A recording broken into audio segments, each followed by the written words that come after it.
taxed as a small business owner, as a subchapter S corporation, we have to reform our tax structure. We have the highest corporate taxes in the world right now. It is stifling business. We need to deregulate. As an architect, most of the cement product we get into this country is from China. Most of the gypsum materials we get is from Mexico. We cannot produce our own minerals in this country because of restrictions and an overburdening EPA and other agencies. We have job-killing bureaucracies like the Davis-Bacon Act that need to be repealed. So it's jobs and economy. That's my #1 focus. Okay, thank you. Now, Stephen Sandstrom, you can ask one question to Carl Wimmer, and again, you have 1 minute to respond. Okay. Well, great. Well, we know that Social Security is a real problem. What would you do to either continue on Social Security or to reform Social Security so it doesn't bankrupt our country? Excellent, good question. Social Security, as with all entitlements, must be reformed because it's taken up 60% of our entire state budget, and we're borrowing the other 40%. With Social Security, first and foremost, I think all of us on this panel, and most of you likely agree, that we should not pull the plug on those who are reliant upon the system. But we have to change what we have been doing, because right now the Social Security trust account is full of T-bonds, T-bills, which are nothing more than IOUs.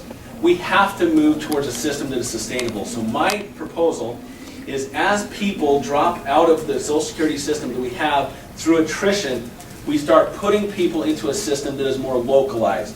We push the new system for people my age and younger down to the state level where you have more control, where it's personalized to you.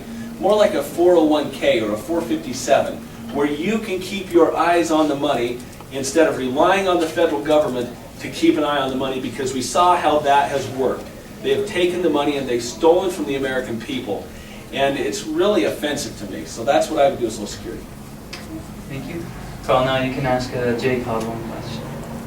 You won't be able to do this in 1 minute, but give us an overview of your tax policy. Do you like the tax structure we have now, or where would you go? No, great question. I advocate for a flat tax, but I also have to map out how you get from point A to point B, and I don't think it's going to happen overnight. I'm for immediate reforms in the tax code, for things, for example, closing the loopholes and actually like some of the things in Paul Ryan's plan about different tiers, and because I think that moves us towards a flat tax. But ultimately, that's where I want to end up, is a flat tax. I think it's very important that everyone pay at least a little bit in taxes. I get very concerned when we have a high percentage of people not paying taxes and actually getting money from the government. I think it's healthy for our society, healthy for our economy, if everyone pays. It doesn't have to be a lot, but that principle I think needs to be intact. Thank you. Thank you.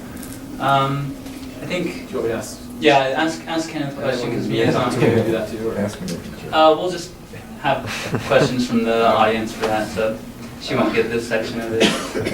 So the question I had, you mentioned in your opening speech about how you have the software that helps identify moderates and independents, and that's your key, I think, to beating Jim Matheson. Once the software works and you get that people identified, what message actually pulls moderate and independents to you other than energy? Because it seems like you talk a lot about energy policy and that. What else will bring them so that you can beat Jim Matheson? Okay, first of all, just briefly, the software does not identify what's going on in a person's mind, whether they're moderate or this. All it identifies is how they voted last time, and how they voted the time before that, and how they voted the time before that, and then it compares them and how everybody else is voting in their precinct. So you can find the precincts where you're getting a lot of people, a lot of skew in the bell curve for that particular precinct. You're not getting kind of a flat one. So you go for the ones where it's skewed. The message is that we cannot solve our economic problems without energy independence. We've dug that deep of a hole. We just cannot do it. And we cannot get energy independence unless we open up the federal lands for development. And I've specifically, many times, have stated that I have a Energy Homestead Act that I will push, and I believe it'll be very popular because of that fact. Okay. Okay. Thank you, Kenneth. So for the last part of our forum today, we're going to have questions from the audience. When you ask a question, please speak into the microphone, state your name, give a little bit of information about yourself, and state which candidate or all of them the question is for. How much time do we have to answer? 1 minute, yeah. Okay, wow. Great, I'll make it simple. My name's Robert, dual major here. My question, I think, is probably on the minds of a lot of Americans, and that is the partisan bickering in Washington. Probably a 20 or 30-second answer from each of you. How would you fix it if you were elected?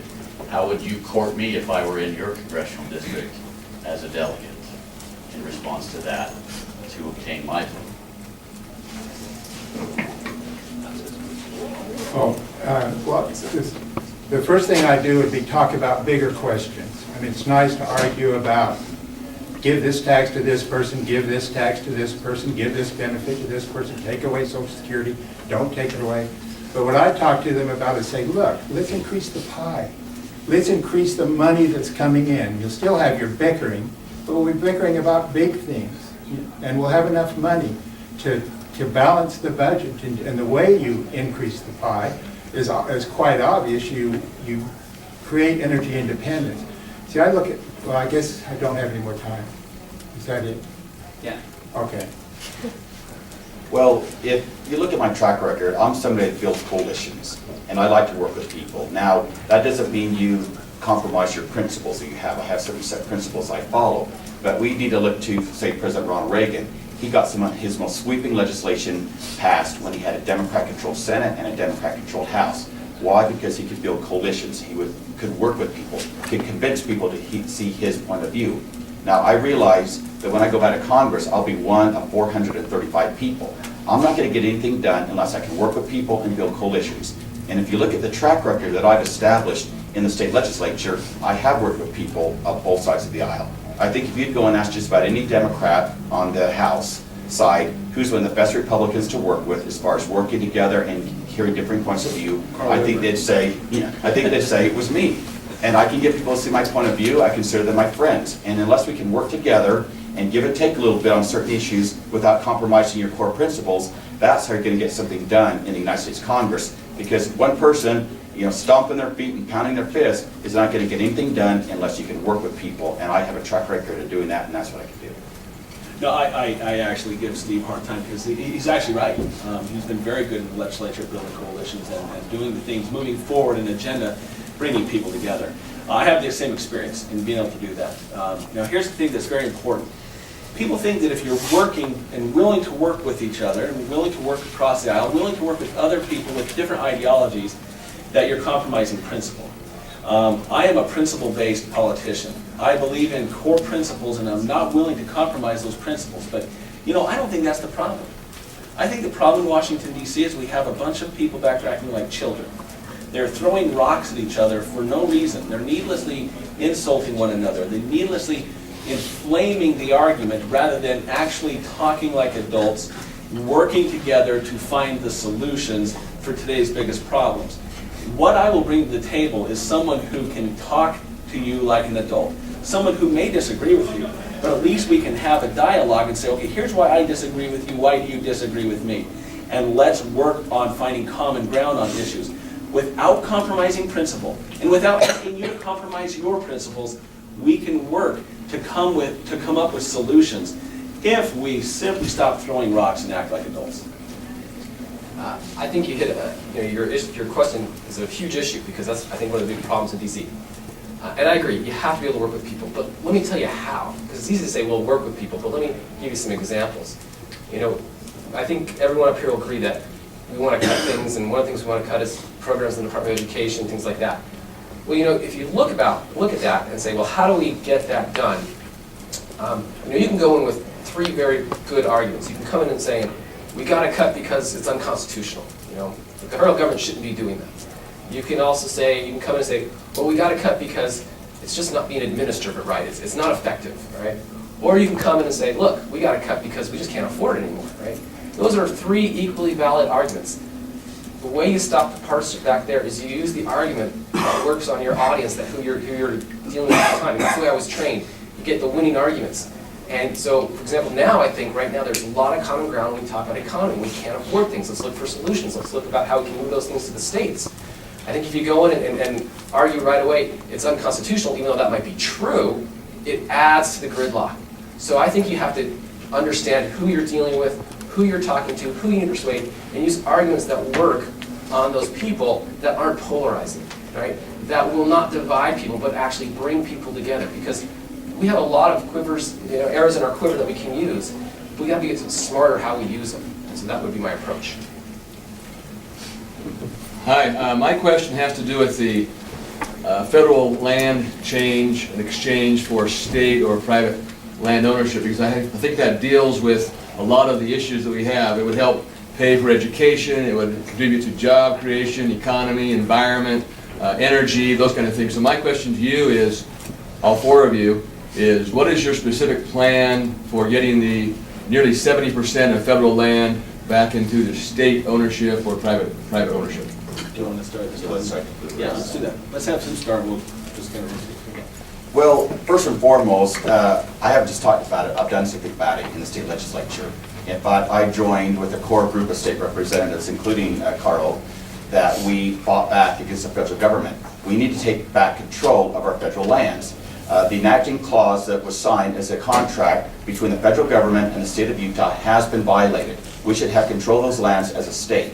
Now, we could solve a lot of our country's energy needs by doing so, but most importantly, we could solve the education funding issues here in the state of Utah if we could get control back of our federal lands. And that's what we have to do. Now, if you look at the issue out there, this is one of the places where Jim Matheson has not helped the state of Utah at all. He did not fight to stop the the cancellation of the natural gas leases we had by the Obama administration. He hasn't fought and worked with our other delegation to take back control of our federal lands. And we have to do that. Now, I've actually co-sponsored every piece of legislation or ran legislation in the state legislature to push back against our federal government, take control back of our lands. It's the lands that we deserve. It's the land that actually was committed by the federal government to be turned back to us as a state. We can do that. We can solve our energy independence problem, and we can have the state have the funding we need for education. I agree. This is a very serious issue, and if you look back over this period of time, you'll see, if you look at Article 1, Section 8, Clause 17 in the Constitution, it gives very unique instructions as to what land the federal government can control in a state. And it's usually a 5x5 square parcel of land that they lay claim to. Think Hill Air Force Base, that's federally controlled land. All of the other land is in violation of our enactment clause, where those pieces of land were supposed to be sold off, and the state was supposed to collect a portion of that revenue, and it's supposed to go towards our educational system. There's a couple things that we need to specifically do here in the state, and as Steve Sansom did, you don't have to guess where I'm at on this issue, because I have a history over the last 5 years of fighting this issue, co-sponsoring strong legislation that started the eminent domain process over that land. In fact, we're using a Supreme Court case out of Hawaii where the Supreme Court ruled that subsequent acts of Congress cannot override a state's enabling act. Well, they have overridden our enabling act where those lands were supposed to come back to the state. One thing that we can do immediately that I'm committed to as your congressman is to repeal the Antiquities Act. The Antiquities Act is the piece of legislation that allows the president, just through his signature, to lock up pieces of land here in the state of Utah. Think Grand Staircase Escalante. That needs to stop. First, to make one thing clear, I think the state of Utah needs to get their lands back, right? I agree with that. And I understand the state's frustration with the inaction of the federal government or the lack of response from the federal government. But I gotta tell you, I know the bills that have just been passed, but I gotta be honest, I don't think they're getting